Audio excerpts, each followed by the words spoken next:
Dana Grigorcia, vous signez donc ce roman dans La Dame au petit chien arabe. Alors ça se passe de nos jours sur les bords du lac de Zurich avec Anna qui est danseuse et qui va rencontrer un jeune kurde qui s'appelle Gürkan, un jeune jardinier kurde. Comment vont-ils accrocher d'abord?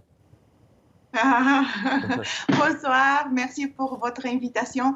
Alors, il commence à parler sur le chien.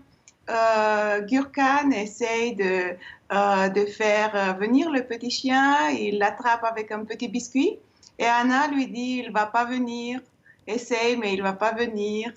Et il commence à parler, et c'est ce coup de foudre, le mystère d'un coup de foudre. Et ils sont tous les deux mariés, pas un avec l'autre.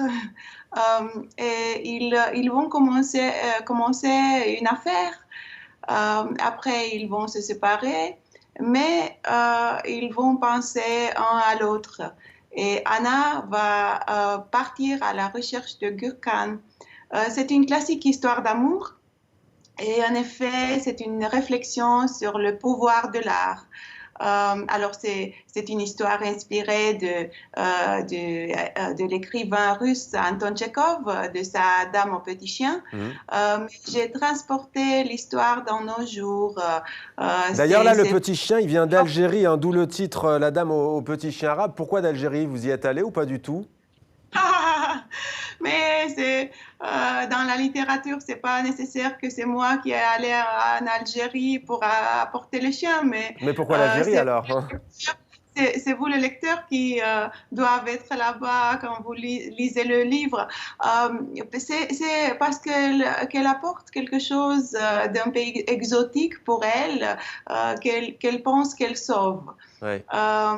En tous les cas, cette femme, Anna, elle va être bouleversée par cette rencontre parce qu'elle tombe amoureuse alors qu'elle est mariée. Gürkan, le jeune kurde jardinier, est marié lui également. Elle a l'habitude d'enchaîner les aventures, en fait, d'être une séductrice. Sauf que cette fois-ci, vous l'avez dit, elle tombe amoureuse. Quel impact ça va avoir sur sa vie? Mais elle est une femme qui a fait déjà tous les gestes d'amour sur scène comme ballerine. Elle est à la fin de sa carrière. Et en effet, quel geste lui reste pour la vie? Cette livre, c'est une réflexion sur le pouvoir de l'art. Est-ce que l'art nous rend plus sensibles, plus capables de vivre les grandes passions? En fait, votre livre, il interroge aussi comment l'incertitude de nos sentiments peut défier notre raison. Oui, bien sûr. C'est vrai. Qu'est-ce que vous avez voulu, à travers ce roman, au fond, nous dire? Tout à l'heure, quand je vous demandais d'où venait le chien, l'Algérie, vous disiez on n'est pas forcément obligé d'y être allé, mais on imagine que, vu l'actualité qu'on vient d'évoquer, le fait que le jeune jardinier du roman soit kurde, c'est quand même pas innocent? Non, bien sûr. Bien sûr, mon roman n'est pas autobiographique comme celle de ma collègue. C'est mon troisième roman. Mes deuxième roman, j'étais toujours demandé, mais c'est ton histoire, tu as vécu ça.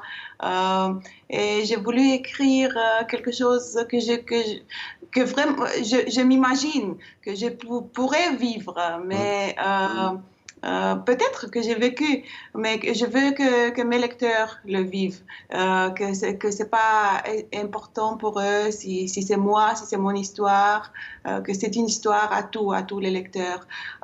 Et c'est une histoire simple d'amour. C'est l'histoire classique avec qui veulent être ensemble, mais qui peuvent pas et qui l'essayent et qui ont de succès peut-être à la fin. Une histoire qui parle à chacune et à chacun de nous.